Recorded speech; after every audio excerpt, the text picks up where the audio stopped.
We needed some footage of the GT2, and we were trying to get some, like, you know, to make it burn out and get a little. Yeah. We wanted you to fishtail a little bit. Double flick. Yeah, and it caught. And he spun around 180 backwards into the ditch. Yeah.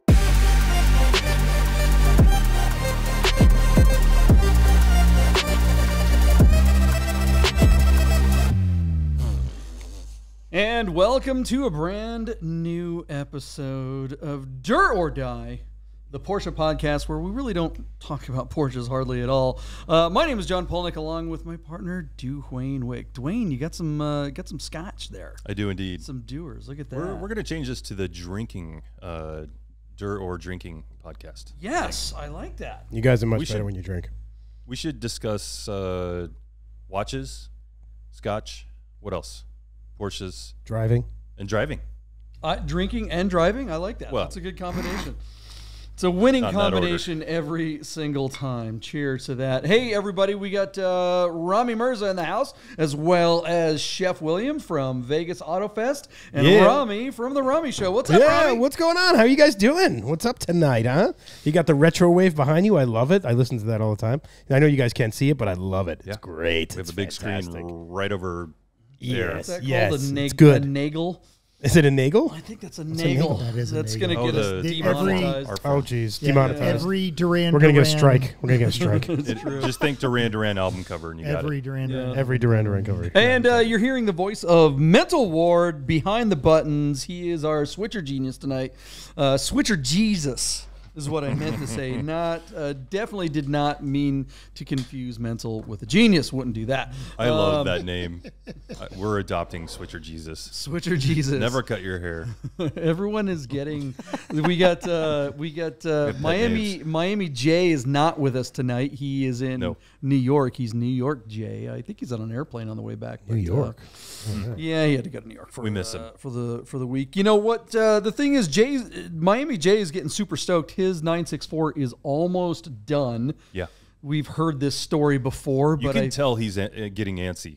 He's anticipating that car, getting back. Yeah. He's excited for it. He comes out to the drives all the time. He still has his modern GTS, right? But he is jonesing for his 964 to be back. It's not quite the same thrill, is it? Because show the camera there. Is that a crash? Wrong camera. The one on the desk. Picture? Yeah, the one on the desk. There you go. There's Romi at the shop where Jason's car, Miami J's car is at. I just tried to focus. It's a wrong camera. That's why I leave it up to you, JP. I leave it up to you. Have you done that, Duane? Which one? Like gone to a magazine picture and done this? We talked about that. I have. Totally. Yes. Yeah. Absolutely have done that. We're trained now. I mean, it was interesting because my 7-year-old tried to touch screen a screen that wasn't like a touch screen. No way. Because it was an older screen.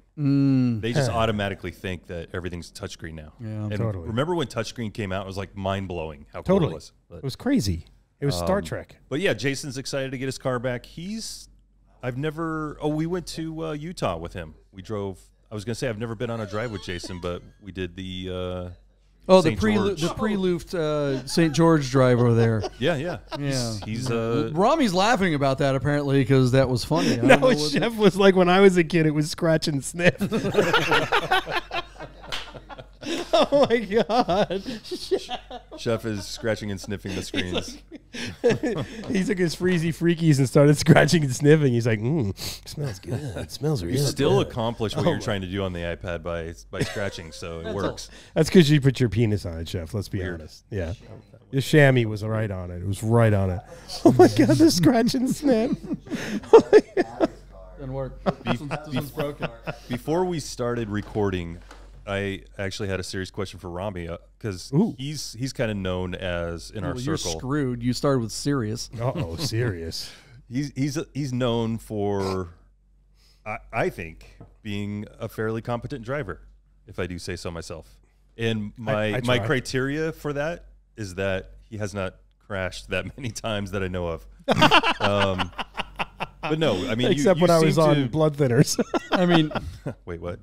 You seem to be a really good driver. So I actually asked you. I said, have you had any kind of formal training? I mean, have you done like the PCA like events or what do they call drivers education? DEs? High performance driver education. Yeah, all that kind of Bondurant School of Racing. Have you done any of that? No. Okay, how did you become the driver that you are? I don't know. Okay. I don't know. Maybe the quad riding when I was a kid. I don't know. Well, there's a certain, you know what it is, man? Swain, I don't care. I was just about to say, like, there's a mentality, like a race car driver's mentality. You probably could have been a race car driver because they have no fear. You've seen some of these like in cockpit videos of F1 drivers, and you're like, oh my God, like I'm code browning right now, seeing Senna go around Monaco or whatever it is, and it's just like unreal. Is it a death wish or no? Not at all. No, I mean I know the capability of the car, and I know where I can push it to before it's going to wreck out. But for me, it's all feel. I don't know how to explain it. Like when I'm driving, it's just feel. Right. Honestly, it is. Like there's no training. I don't like. What's that? I'm already brown, so there's no co-brown. Exactly right, Chef. The Indian brown. JP, you said it pretty eloquently to me the other day. You were like, when I drive behind you or when I'm driving with you, it's like you just take bigger risks than me, right? What's the judgment, though? I mean, well, you take risks that I wouldn't. Look, there's a thing called talent, right? I mean, it's like I'm 5'7" on a good day, and no matter how much I practice, I will never be, even on the practice squad for an NBA team, right? There's no amount of knowledge, practice, trying. There's no amount of heart. This silly idea that you can do anything you put your mind to. No, bullshit. All right? Ridiculous. That's not true. Totally not true. You can get better at something. You can improve your skills. That's why they say compete with yourself, not necessarily other people to try and improve yourself, right? Totally. So if you want to be a better driver, you can absolutely become a much better driver. And driving is one of those things that you can get quite good without having necessarily talent. But you'll never be competitive, right? I mean, like I would never, no matter how much practice I get, I don't believe I'd ever be competitive in any kind of driving competition, right? I know I can drive okay. I'm middle of the road, right? And I maybe take, Did you do the track? I've done a bunch of DE days, and I did track on motorcycles way back in the day. Okay, cool. So how did that go? I mean, are you middle of the pack? Or are you like? I was novice green class. Okay. So it's in my We're talking sport bike. Yeah, crotch rockets. I had a CBR 600 F2 or F1. I can't remember what it was. Not F1 races, but the particular model of motorcycle. Isle of Man. Yeah, but no, I mean, dude, I could never do Isle of Man. But that's the thing, Romi, you take risks that I wouldn't take because I think you have more talent than I do, but I also don't necessarily always agree with the risks you take. I think, but to your credit, there are drivers like Magnus Walker and Jossie Robots. Those guys are ridiculous. Those guys take stupid chances that not only I wouldn't take, I don't think Romi would take. Right. There are certain chances, like I've never seen difference. Huge. Like I've never seen Romi take a blind corner double yellow blind. Right. I've never seen you do that. I've seen you I've seen you do double yellow when there was still visibility and you had enough speed, and maybe you did it a little later than I would have. Just a bunch of things but driving with you enough, I know that, okay, he's got the skills. Hopefully, my biggest worry is always hurting someone else. I can give a F if I crash and die and burn, whatever. Yeah, like I don't even drive fast with other people in the car. Right. If there's someone in the car, or if there's, wait a minute, hold on. I threw it out there. I threw it out there, and I was like, he has the remote. Flag on the play. Red flag. Flag on the play right there. Bullshit. We just went to San Francisco. And is it that do you not like Miggs? You had our friend Miggs in the car with you, and you were driving like a maniac with totally. What car was this? So. The green car. Your car. Yeah, the green car. He was like, in the first part of the run, he was like, oh, this is nice. And so it's not too bad. I'm like, we're not driving. That reminded me of Matt in his Ram. driving you guys. Like you showed up, you were actually seasick or you were car sick. Yeah, I was totally car sick from riding. I got to give Migs credit. He never got sick or anything. I kept asking him, and he was like, "I'm fine." And he was trying to film too. Yeah, he was trying to film, and he was doing a good job. So there's an early Magnus Walker pre. What's the big movie he did? Urban Outlaw. Pre-Urban Outlaw. Like a dude shows up to his compound with a video camera. This is maybe like a couple years before. And Magnus is going through LA traffic, just as you described, just like balls to the wall, taking complete unsafe. Oh, dude, he drives like a maniac, like bad maniac. He takes stupid risks. He crashed with a journalist in the car. Right. Oh my God! It was in the Midwest somewhere. Yeah. The 277 car slid into it, almost killed her. Wow. Yeah, she sued him. Dumb luck. She's of course damn she right. did. She should have. Yeah, she's driving like an asshole. I think the nicest compliment I ever got, and I don't want to make it like I have a big head or anything, but. Hold on. Hold on again.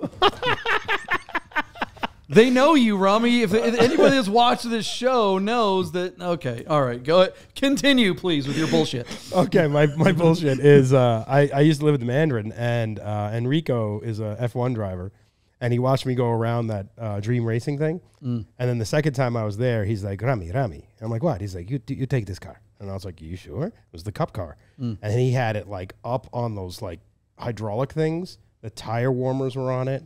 He gave me a fire suit, a helmet, and let me go alone. And he's like, go. Take as many laps as you want. And I was like, are you sure? And he's like, yeah, you're good.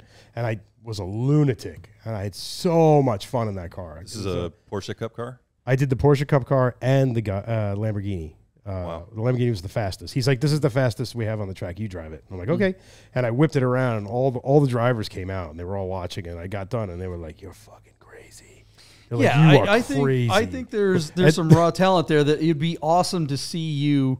The problem is, like, to get trained means you have to listen to someone, and you have to, like, calm the F down, and you've got to like be boring. Be boring. And I don't. He has like that intuitive. Like some filmmakers just have it. They don't go to film school. Right. They just are. Yeah. So. Right, but there's no matter who you are, no matter how good you are, there's something to learn. JP has it. Something, but there's something. Anybody, Tom Brady has a quarterback coach, and he's the best quarterback of all time. Yes. Like hands down, right? Everyone can be better. Everybody can improve their game, and I think you Tom would Cruise be. does. Of course, it doesn't matter who you are. There are things you just can't be totally self-aware. Sometimes you need someone else to observe and give you feedback, especially if you want to be better. I got an idea. So why don't we get you to Skip Barber or one of these? Because that'd be amazing. I've got an idea. So actually, in this room, it's a good episode. We have a actual instructor. Oh yeah, I forgot mental. So why don't we do that? Well, actually, mental. Tell me when you get a person like Romi in your car when you're training or whatever. Walk me through that. Like someone who maybe has a natural talent, or they're just automatically fast, or is that a thing? Or they're absolutely there are people that are just automatically fast. You've got reflexes, what we call eyes and hands. And you learn to put the camera on you. There you go. Right. Yeah. You learn. They're looking where the car is going, not where the car is. So, what you're trying to do is assess how much of that is bravado versus how much of it is actual talent. And then if you spot the actual talent, but the thing about it is the student has to trust you too. And like JP and Romi were just saying, oh, that means I got to calm down and listen. And what I've got to do almost immediately is invest the student in. I'm here for you. I'm here to make you go faster. And if I can convince them of that, we almost always have a great time. Nice. So yeah, I'm going to, this is good. And you start to mimic their speech patterns, their body patterns when you're trying to get them to pay attention to do certain things. And then there's a few little tricks on there and, hey, this is going to be counterintuitive, but I want you to try this one thing. And usually if they've got a sense for what the car is doing, they'll come out of the corner and go, oh my God, that was so much faster than what I've been doing. And you build trust that way. Well, it's like, I used to instruct skiing when I was in high school. So different, still can't believe that. Different thing, right? No, he did. Very good at this. Like this. Very good at this. Very good at this. Two fists. Yeah. But like, novices, novices that had no idea what they were doing it was always way better than trying to teach someone that had some experience because they had Right. always had their terrible habits.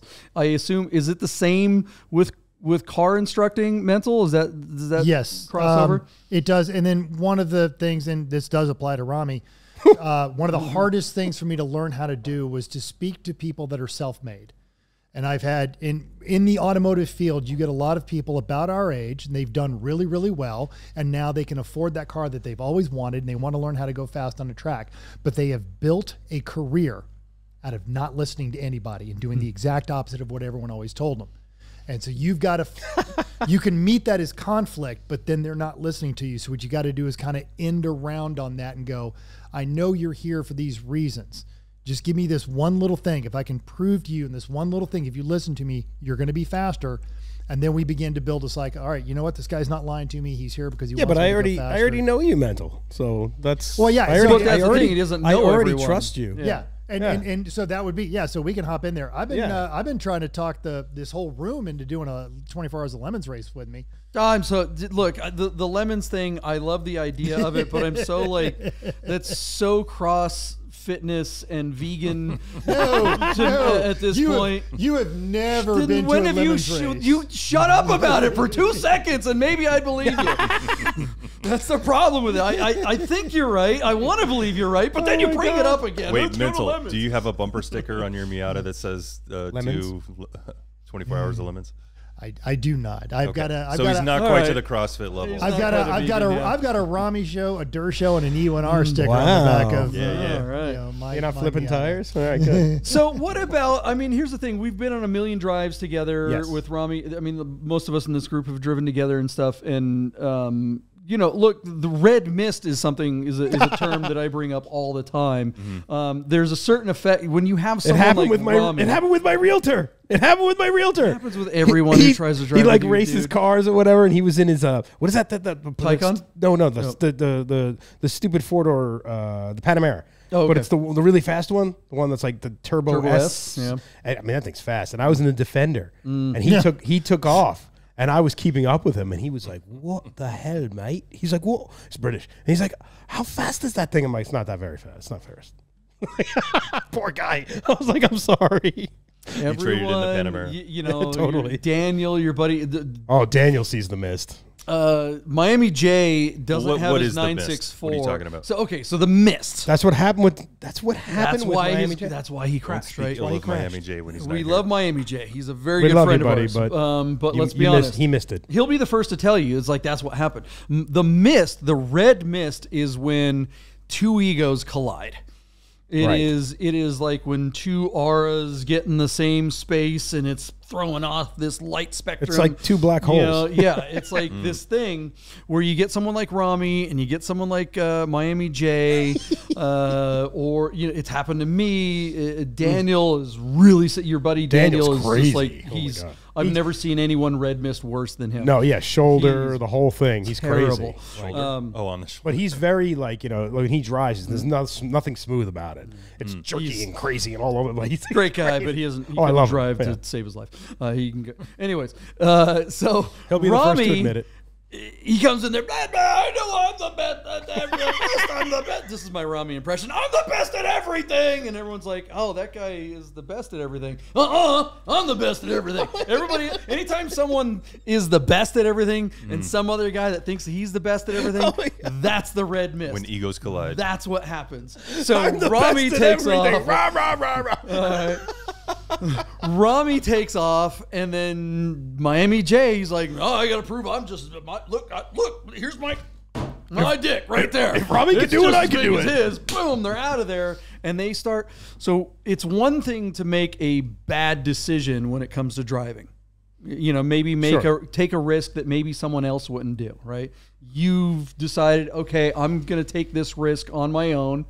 Right. The guy behind you, if he's in a red mist mode, he's not making the same calculation in his head. That it's like the movie The Beautiful Mind when all the Yes, math yes. is floating around his head, Yes, right? yes, yes. When you're making the decision, there's an algorithm, there's math. going on. When the guy who's experiencing red mist, when he's the guy behind you, he's like, well, that guy did it. That's the only equation. That's it. He's making one calculation. He did it, means I'm doing it. I could do it. Yeah. He's not taking all the other factors into play, and he'll make a really bad decision. Mental wants to hop in. Well, and one of the things that happens in that when you do that, and you'll see this actually happen among amateurs and professionals, is because they're so focused on immediately what is in front of them, their vision immediately comes in. And so you've already given up response time. Interesting. And now you're looking at 10 feet in front of you instead of 100 yards. 100 yards. Have you ever seen Mental? I'm sure you've seen it, but they've got those videos now with the F1 drivers where it tracks their retina or whatever,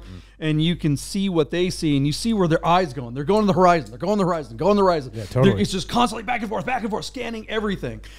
That's what truly talented drivers are doing. They're fucking looking at everything. If you're what do they say, Mental? If you look where you crash, right? Or you exactly, yeah. Your hands follow your eyes. The car follows the hands. Yeah, always. When I learned to ride on the track, motorcycles, it's really bad. Like especially on bikes, because you're climbing all over the stupid thing. You're here, you're there, and where your body it is. Yeah, well, they're fast, and you have zero protection. So if you are looking in the wrong place, that bike is going right where you're looking. Target fixation. When you see something in the road and your eye looks at it, that's where you're going to drive into. With a car, maybe you hit a pothole and it bends your rim, but in a motorcycle it could flip you over or whatever. So target fixes, all those things that you're calculating when you're driving. There are guys like Romi, and there are guys that are very talented, just kind of do that shit automatically.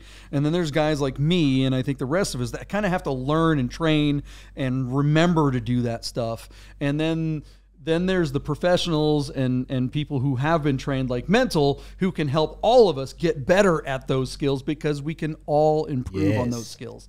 Right. So yes, I want to see Romi get out there on the next soonest DE day that we can get him in there, because I think that would be interesting. But I don't know, Romi, do you think you can handle the PCA and all their ninny bullshit? That is a real issue. Our PCA is pretty cool, though. We've got Buddha. I mean, we've got our share. Buddha's cool. Right? I love it's one of JP's words. I love the phrase, the pleated shorts crowd. But yeah, we've pleated got pants. Pleated pants. Yeah. Well, exactly. But in the summertime they always did that. But we've got some legit, like heck, Chef shows up and will school. Look at his shoes. Look at Chef's shoes. Look at those shoes. Come on, he's at the track all the shoes. time. Yeah, but Chef will school some people at the track. It's awesome. Chef's awesome. I heard you're amazing. No one can hear you. Proactive environment and a reactive environment. So interesting. When you're driving on a street that you don't know, canyons, it's a reactive environment. You're on the track, you know the track. So you're setting up for that next turn, and you know, based on previous laps, how hard you can throw that car to that turn. Sounds easier. All right, I don't know how well you guys could hear that, but Chef was just basically making the proactive versus reactive, right? Mm-hmm. On a track, you can memorize every aspect of the track and make sure the car is in the right place, and that's the point of shaving off, being proactive, right? Mm-hmm. Yeah, and that's absolutely the case. When you're in like turn 2 and you know that it's receding radius right, then 90 degrees left, but you can't see it because it's over hill and down. It's like a corkscrew. Literally, you can position your cars to apex in the right place, but if you were doing on the street, you wouldn't know what's on the other side of that. Mm-hmm. So there's no way you would position your car. Then you're being reactive because you're driving in a place that you've never been. So driving on the track and driving on the street, two very, very different. Very different. San Francisco is just one reactive pothole and hairpin turn after another. I wouldn't know. My car kept braking. I like the track. It's been a while since I've been out and done a track day. I mean, it's been a really long time, if I'm honest. And I'd like to get back out there, but I don't. It's not my jam. Like I go out and I'm like, okay, this is fun, but I really prefer going out and hanging out with my friends and driving on back roads and not driving quite as fast. And being reactive, I'm not saying that you should drive like a maniac on the street, even though, let's be honest, we all do. I think we're better than, it's not like we're just the guys all the time. challengers and stuff like that who No. are just complete morons all the time. We deliberately go away from everyone. Yeah. Well, there are 5 people in the room. 4 of us go away from everyone. I may have seen Romi do a few things on the strip that Maybe. like 15 minutes after he bought the SVJ, we are sideways on Harmon and Las Vegas Boulevard. Oh my God. Well, I want to ask Romi about something, but should we awesome. should we give a shout out to our Good friends at God and Good friends at Porsche God and and God and Classic of Las Vegas. Hell yeah, Yes. do that. Because they're awesome. I think you just said it. Hey guys, I gotta tell you about our friends God and Porsche of Las Vegas and God and Classic. If you're looking for a new Porsche or a classic, you gotta call our friend Steve at Godden. This guy. Save yourself the hassle of screwing around with all the auctions like we always talk about, and just talk to Steve. He'll find you the classic Porsche you're looking for. Godden Porsche of Las Vegas. If you don't subscribe to Bid Nerds on YouTube right now, I'm gonna shoot this 997. If you said, wait, that's a 996, you're a nerd. So subscribe to the new YouTube channel, Bid Nerds. Get those nerds! All right, we are back. Okay. Look, we were talking about the red mist. We were talking about driving and, these group drives that we do. We love doing them. Yeah, look, one of my favorite things in the world is I hate getting up in the morning. Mm-hmm. That's the worst part. That's my least favorite thing in the morning. Your favorite You thing to don't do jump is right out of hate bed. getting up in the morning? Yeah, exactly. That's precisely what I said and what I meant. favorite thing, huh? Is I hate getting up in the morning, but I love being up. Once I'm up, You're like, oh my God, and I'm you get still in the alive. car, I'm still alive. You get in the car on a Sunday morning, the sun's just coming up, you're kind of Yes. tired, maybe you get a cup of coffee, maybe you don't, and you fire that thing up and you're going to go meet your friends in a parking lot somewhere and you're going to go for a drive. I love that moment. It's like, we talked about it, Duane, when you and I drove to the last Luft that morning, getting up and driving down the road. No one else is out there. I love that. Love hanging out with the friends. I love doing the drive and then having breakfast or dinner or something or lunch somewhere or whatever, and all the BS talking and stuff like that. That's one of my favorite things in the world. That's the happy place. Totally. If I could interject, when you please. do the live for Cars and Cafe, did I say that right? Yeah, you do. Cars und Cafe. You do a live feed on your way there. I do. Which I think gets Yeah. people excited And you you're can- so yeah. happy when you do it, It's cool. JP. Am I? I don't know. So I always, happy. do I look like really grumpy when I do that? No. For those JP, of you, you always look grumpy. What are you talking about? I mean, grumpy. Yeah. I don't know what Look we at got that. here. That was the moment. That was that was what we were just talking about. Yeah, Yeah. you Wow. shot it a I little got- bit. I got- Yeah. That was the very end of the Airbnb The gravel. dirt road to the oh my Airbnb. God, what is it? Fire? Early morning fog. So- Is that the Yeah. early morning fog? My Yeah. car has My been goodness. pristine.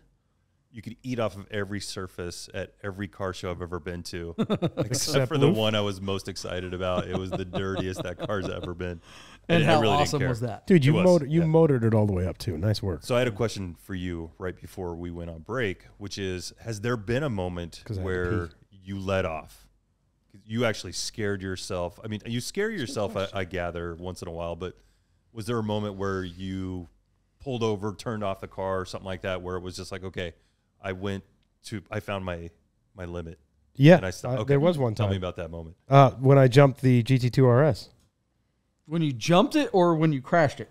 No, 'Cause when those I are two different times. when I jumped it, When you say I was jump, like I jumped it, how like many- off of how like far? Are we talking Dukes of Hazzard? Are we talking? No. All right, so look, go to the camera to me for just a second. Look, Romi says he jumped his GT2RS, his 991 GT2RS. A lot of people say shit like that. All right. They don't really I jumped mean my it. car or whatever. He's not kidding. I will edit in the footage right now. So when you're watching that, see, there he is. The God. rest of us in this room didn't see it, but You were we there. I filmed it. It's on camera. You did it like 4 times Wait, in a row. all 4 wheels. All 4 wheels yeah, off all the 4 ground. wheels, dude, totally. Nice. And the last one, I went too fast because I was like, oh, it's not high enough. I got to go faster. It's just who I am. And I'm like, all right, 120 something, and I took it. And when I took off, I landed on the right and I bounced, doing over 100, and then I bounced to the left, and I was like, ooh, I'm gonna wreck. And when I got to the third bounce, I punched it. And thank God it just took off. And I was like, Jesus Christ. If that hadn't have been a GT2RS, it probably wouldn't have. Because you were only like a foot off the ground. It's not like he was like I couldn't jump another car. I was probably high off the ground. Yeah. But so when you hit the ground, like 2 your feet. suspension compressed, and so you pogoed a few times, and all of a sudden you got light, but you held it together. Yeah. And once it compressed and you hit the gas, which was the right thing to do, the wrong thing to do would have been to lift, or worse, hit the brakes. If you'd have hit the brakes, you'd have been dead. Totally dead. That car would have slid. You would have rolled. Tumble. Yeah. Is that why you sold it? It was too much car. Yes. No, I sold it because I fucked it up. I was like, this thing's. I ripped the back bumper off of it. Yeah. Not because it scared me. A couple weeks later, we'll show. A couple weeks later, we'll show this. Okay. Again. You guys aren't going to see it. Yes. Yeah. So when the Red Rock Loop, I was trying to get it. That's not it. Mental. That's something completely. That was a smart car. Context of he was Romi. jumping a smart car. You're making my editing job harder later. Okay, so when we were at Red Rock, it was early in the morning, and we needed some footage of the GT2, and we were trying to get some to make it burn out and get a little. Yeah. We wanted you to fishtail a little bit. I did the double flick. Yeah, and it caught. And he spun around 180 backwards into the ditch. Yes. I centered the GT2. And then out of nowhere, I think it was it Ortiz? Yeah, Ortiz came out of nowhere with like a bunch of straps and ropes and pulled me out. It was great. He lives out there. He wasn't out of nowhere. He was behind us. He just wasn't in a GT2. Yeah, how much I pay attention. So we all left at the same time, but you were in a GT2 and we were in Lee's Boxster trying to keep up with you. You crashed. I think there was someone else. Maybe it was Alcantara or someone or whatever. But I remember the car was like. It was high centered. It was high centered, and we were trying to we had your boot open. We were two people were standing in the front boot trying to get the car tilted so it would get some traction. And I'm spinning the tires because we wanted to just get it out of there before Ranger came by. Yeah. And then John caught up in his Toyota pickup truck, and he had a single toe strap. Kind of like the one that Mental, you went and got for Mental for Miami J when he crashed. Miami. But wait, I mean, that didn't really answer my question. You were doing. I was fine. Yeah. Yeah.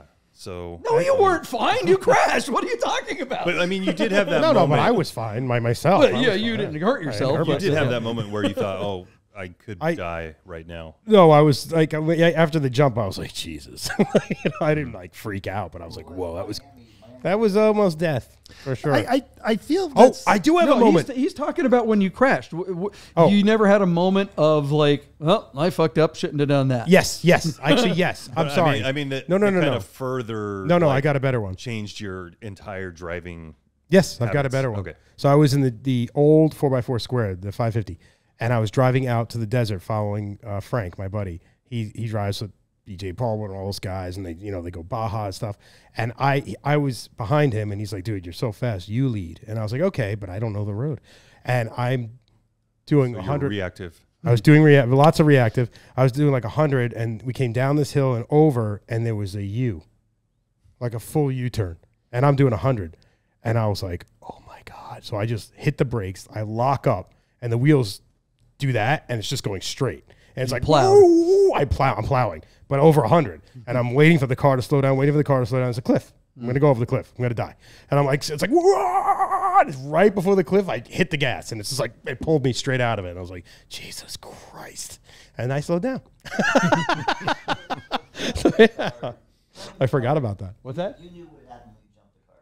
I mean, you knew what happened. Yeah, I knew what happened. So the problem with, I talked to Jason about his wreck before, and it kind of messed with his head a little bit, because it took him a while to really understand why the car came around. Because, what happened was he saw the car coming, he let off the gas, it was an icy morning, the road was slick, so the weight transferred to that outer wheel. So it came around so fast, it was something that he couldn't explain. I mean, so that gets in your head. That gets in your head, sure. Yeah. Where you knew you jumped a car. You knew what you I knew what I was doing. Do you want to summarize what Chef just said? Yeah, so just establish what went wrong and how not to be scared that happened again. Interesting. So Miami J. What Chef was saying, he was explaining on Miami J's behalf when he crashed his 964, trying to catch up with Romi while he was experiencing red mist.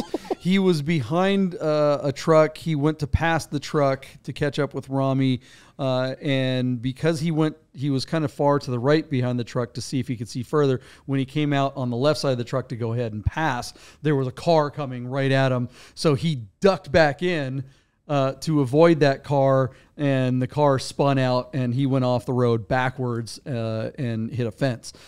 Did he overcorrect? No, he didn't overcorrect? It was the weight letting off the car. Hold on. He absolutely overcorrected. That's why it's lift off. Because when The weight moved to one wheel. Yeah, if you Right, but if you because he let off, overcorrected. and turn, it's Yeah. gonna the engine's gonna keep going that way. Yeah. For sure.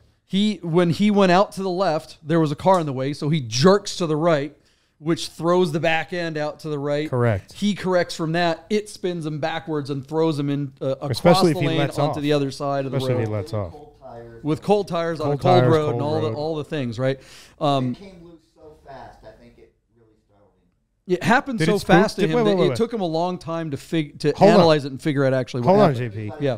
Did it He thought about it a lot. it spooked him? Yeah. That's I didn't what know. was I getting didn't at. know was that. like, I've when never have you been spooked. No. Okay. No, never. Even So even when that- people even have that wrecked Defender out, moment. even when Derek wrecked out, all that. Like I never got spooked. How did you not get spooked when you crashed? When you actually crashed? Because it was the stupidest crash ever. It was totally my fault. I was like on blood thinners. I was lightheaded, and I did this Scandinavian flick, and it was like boom, and I was like, totally my fault. Totally my I'm fault. with him on that one, and I think, and JP, you've probably had this moment when you're on a motorcycle.